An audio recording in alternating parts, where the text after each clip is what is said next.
Oke, sip. Ya, halo semuanya, selamat datang kembali di channel gue.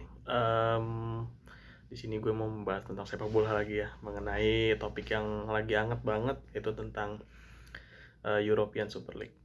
Mungkin teman-teman di sini udah pada baca semuanya di berita atau di akun-akun sepak bola tentang European Super League ini. Ya, di sini gue mau ngasih pendapat gue aja tentang kompetisi ini dan efeknya ke depan akan seperti apa, oke?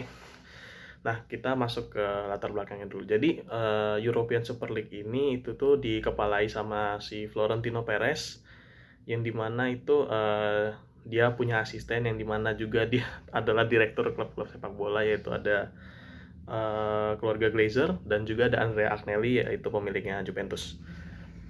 Nah, uh, sebenarnya tujuannya dibuat kompetisi ini apa sih? Kalau yang dari gue baca dari akun-akun dan juga media sepak bola itu, European Super League ini dibuat dengan tujuan supaya kita bisa disuguhkan dengan big match setiap minggunya gitu ya, yang dimana kayak lu bisa tiap minggu nonton big match, misalnya Real Madrid lawan Barcelona, atau Arsenal lawan Real Madrid, atau Spurs lawan Inter, atau lawan AC Milan kayak gitu. Nah ya, dan untuk kompetisi ini itu dia disponsorin sama bank dari US dengan total sekitar 4,5 miliar euro ya, dimana lo berpartisipasi aja itu udah bisa dapat duit gitu sekitar berapa ratus juta euro gitu, dan nanti misalnya lo memenangi kompetisi ini lo bisa menang 400 juta euro. Nah, kurang lebih kayak gitu. Dan untuk regulasinya itu, jadi kompetisi ini tuh bakal dijalankan oleh 20 tim, yang dimana nanti tim itu akan dibagi menjadi grup A dan grup B, yang dimana nanti bakal berkompetisi di grupnya masing-masing, yang nanti peringkat teratasnya bakal diadu lagi. Mungkin teman-teman udah pernah nonton MLS mungkin ya, regulasinya bakalan seperti itu,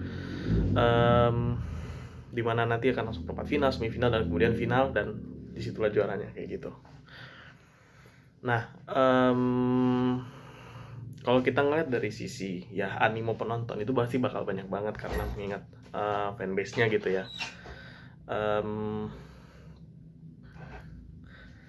Dan juga pasti sponsor bakal banyak yang pindah ke ke kompetisi ini mengingat animo penonton tadi gitu. Nah, itu positifnya, kita bisa ngeliat big match setiap hari, terus juga pemain-pemain hebat bakalan beradu terus setiap minggunya gitu, dan juga sponsor bakal banyak yang masuk kayak gitu. Nah, tapi ada negatifnya juga pastinya ya. Negatifnya itu kalau gue sebagai fans sepak bola gitu ya, kenapa sih ada big match itu? Yang pertama ya, yang pasti kan untuk menarik penonton. Terus yang kedua, udah pasti urusan duit lah ya gitu. Nah, kalau misalnya kita ngeliat ini terus menerus gitu ya, ini tuh bakal jadi sesuatu yang membosankan gitu loh. Kayak lu tiap minggu menonton sesuatu yang sama, atau lu menonton pertandingan yang sifatnya terus-terusan big match gitu, itu kan nanti bakal bosen gitu ya. Dan itu aduh gimana ya gitu. Nanti itu bakal mengurangi penonton gitu loh. Kayak mungkin gue bisa ambil contoh dari perusahaan gulat gitu ya, WWE. Mereka tuh punya banyak banget bintang, mereka tuh punya banyak banget orang top di dalamnya, tetapi yang terjadi apa? Jadinya malah membosankan, dan penonton-penonton tuh malah pindah ke sesuatu yang lebih baru, sesuatu yang lebih fresh. Nah kayak gitu. Dan dan juga ini kan jadi memunculkan dualisme antara federasi dengan orang yang punya kepentingan sepak bola gitu, dimana ya bisa nanti berbenturan politik, berbenturan kepentingan masing-masing gitu ya. Dan ini tentunya bisa merugikan sebuah negara juga, dimana beberapa negara tuh memang ada yang dia punya pendapatan dari sepak bola itu sendiri gitu. Dan kalau misalnya ini dihapuskan, itu ya bakal mengurangi secara signifikan gitu. Kayak misalnya Inggris gitu ya, Inggris itu salah satu negara yang sangat berpengaruh sepak bolanya gitu ya, di sektor ekonomi, di sektor olahraganya gitu. Nah kalau misalnya ini tiba-tiba dihilangkan, ya itu sangat bahaya gitu loh. Dan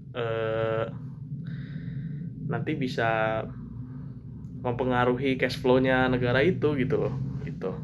Dan juga dari sisi pemain, mungkin teman-teman juga udah baca ya bahwasannya FIFA dan UEFA itu udah sepakat bahwasannya kalau orang yang pemain yang nanti main di European Super League ya dia mainnya di European Super League aja, dia nggak boleh main di kompetisi kayak World Cup, Euro 2021 atau World Cup 2022 gitu.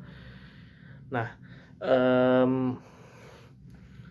secara positifnya ya pemain dapat duit, cuman kan kita kan nggak bisa memukul rata semua pemain tuh bahwasannya pemain tuh butuh duit, kan enggak. Ada juga pemain yang memang dia suka bermain sepak bola, dia punya keterikatan emosi dalam bermain sepak bola. Nah itu kadang-kadang itu faktor yang harus kita lihat gitu. Nah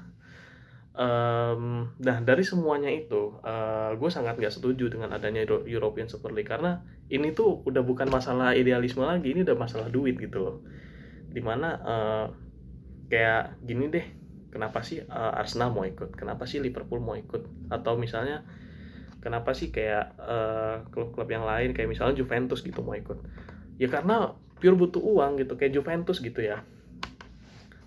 Kayak misalnya si Andrea Agnelli itu kayak dia tuh bercerita kenapa sih Juventus ini memutuskan untuk ikut European Super League, karena apa, uang yang didapat dari Serie A dengan dia mau membranding Juventus itu ya sulit gitu loh, nggak sejalan karena uangnya sedikit, sedangkan si Andrea Agnelli atau orang-orang yang punya klub di Serie A itu ya nggak bisa diakomodir dengan adanya Serie A ini. Makanya dari itu ya Andrea Agnelli ngebet banget pengen ikut European Super League ini karena ya finansial gitu.